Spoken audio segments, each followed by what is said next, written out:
News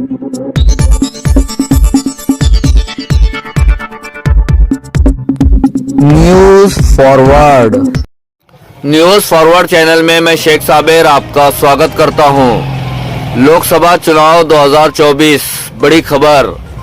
400 से ज्यादा सीटों पर इंडिया गठबंधन की सहमति। देखिए न्यूज फॉरवर्ड की पूरी रिपोर्ट। 28 पार्टियों का समावेश वाली मौजूदा इंडिया गठबंधन में 543 सीटों में से 400 से ज्यादा लोकसभा सीटों पर सहमति बनने की उम्मीद है। कांग्रेस द्वारा लोकसभा सीटों की संख्या 350 से घटाकर 260 करने से अन्य सहयोगी दलों को सकारात्मक संदेश गया है।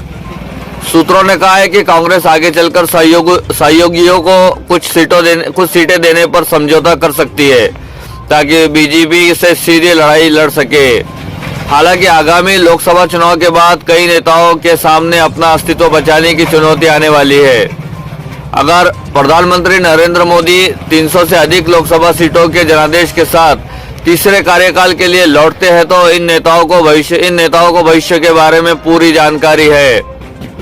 हमारा लक्ष्य 450 लोकसभा सीटों का है।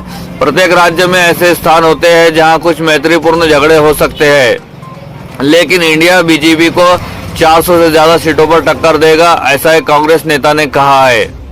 आइए देखते हैं किस राज्य में क्या है स्थिति। मध्य प्रदेश, राजस्थान, छत्तीसगढ़, पंजाब, गुजरात, त्रिपुरा और अन्य राज्यों में भाजपा को हराने में मदद मिलती है तो वो इंडिया खुले दिल से गठबंधन में सहयोगी दलों को सीटें देने को कांग्रेस तैयार है, ऐसी सूत्रों ने कहा। आंध्र प्रदेश 25 सीटों और उड़ीसा 21 सीटों जैसे राज्यों में इंडिया अलायंस का दबदबा नहीं है। कांग्रेस आंध्र प्रदेश में टीडीपी और उड़ीसा में टीएमसी तथा जेडीयू और अन्य पार्टियों के साथ गठबंधन बनाने की योजना बना रही है। तेलंगाना 17 सीटों और कर्नाटक 28 सीटों जैसे राज्य है जहां सीटों पर किसी विपक्षी दल का दावा नहीं है। बिहार, झारखंड, केरल, तमिलनाडु, महाराष्ट्र और कुछ अन्य राज्यों में ये गठबंधन पहले से ही मौजूद है। उत्तर प्रदेश 80 सीटों, पश्चिम बंगाल 42 सीटों और कुछ उत्तर पूर्व में राज्यों को दिक्कत है, इसमें समय लगेगा, लेकिन नेताओं ने ये भी कहा है कि अगले सप्ताह में इसका समाधान निकाल लिया जाएगा।